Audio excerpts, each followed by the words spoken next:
നമ്മളിൽ ചിലർക്കെങ്കിലും സന്ധ്യയ്ക്ക് തൊടാനുള്ള ഭസ്മം വാങ്ങിയിട്ടാവും ശീലം. നെയ്തശ്ശേരി ഭാസുര ചേച്ചി അതുപോലെ തന്നെ നാറാത്തെ സാവിത്രി എടുത്തേയും പണ്ട് കാലത്ത് എങ്ങനെയാണ് ശുദ്ധമായ ഭസ്മം ഉണ്ടാക്കിയിരുന്നത് എന്നുള്ളത് എക്സ്പ്ലെയിൻ ചെയ്തു തരുന്നു. കുട്ടിക്കാലത്ത് ഭസ്മം ഉണ്ടാക്കുന്നത് എങ്ങനെയാണെന്ന് ഞാൻ പറയാം. പണ്ട് പശുവിൻ്റെ ചാണകം നല്ലതുപോലെ ഉരുട്ടിയെടുത്ത് അത് പരത്തി അത് നല്ലപോലെ വെയിലത്തിട്ട് ഉണക്കിയിട്ട് ഉമി ഇങ്ങനെ കൂട്ടിയിട്ട് തീയിട്ടിട്ട് അതിനകത്ത് ഈ ചാണക വരളി എന്നതിന് പറയുന്നത്, ചാണക വരളി എല്ലാം കൂടിയിട്ട് ചുട്ടെടുക്കും. 2-3 ദിവസം അതിങ്ങനെ ചുട്ട് അത് കട്ടയായിട്ട് കിടക്കും.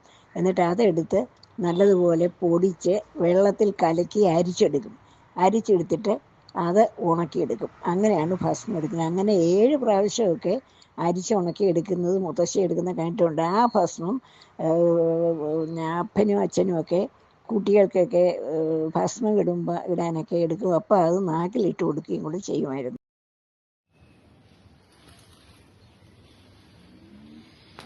ഉണ്ടാക്കിയിട്ട് അതിൽ ആദ്യം കുറച്ച് ഉമി ഇടുക.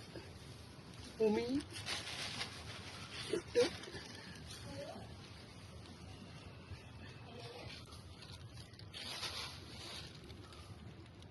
ഉമി നല്ലോണം കനത്തിലിടണം. കാരണം അടിയിൽ ഈ ചാണകം ഇങ്ങനെ ഉരുട്ടി ഉണക്കി വെച്ചിട്ടുണ്ടാവും. അത് ഉമിയുടെ മുകളിൽ വെക്കുകയാണ്. അപ്പോൾ നമ്മൾ തീ കൂട്ടി അടിയിൽ നിന്ന് ഉമി ചൂടായിട്ട് ചാണകം ഉണങ്ങണം. അതിനാണ് ഉമി അടിയിലിടുന്നത്. ഉമി ഇടുക. ചാണകം ഉമിയിൽ കിടന്നിട്ട് ചൂടായി ഇതാവണം. അതെ, അങ്ങനെ ആവണം. അതുകൊണ്ടാണ് ഇങ്ങനെ ഇത്രയും ഉമി ഇടുന്നത്. ചാണകമൊക്കെ ഉമിയിൽ മുങ്ങി കിടന്നോട്ടെ. ഓക്കെ, അത് മതി.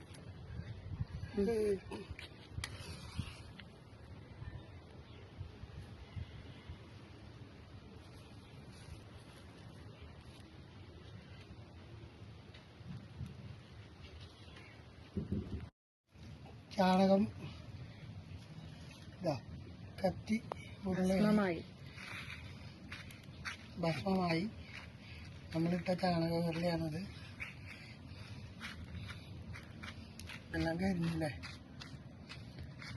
സന്ധ്യ സമയത്ത് ഈ ചുട്ട ഭസ്മം തൊടാറുണ്ട് ശിവരാത്രി ദിവസം.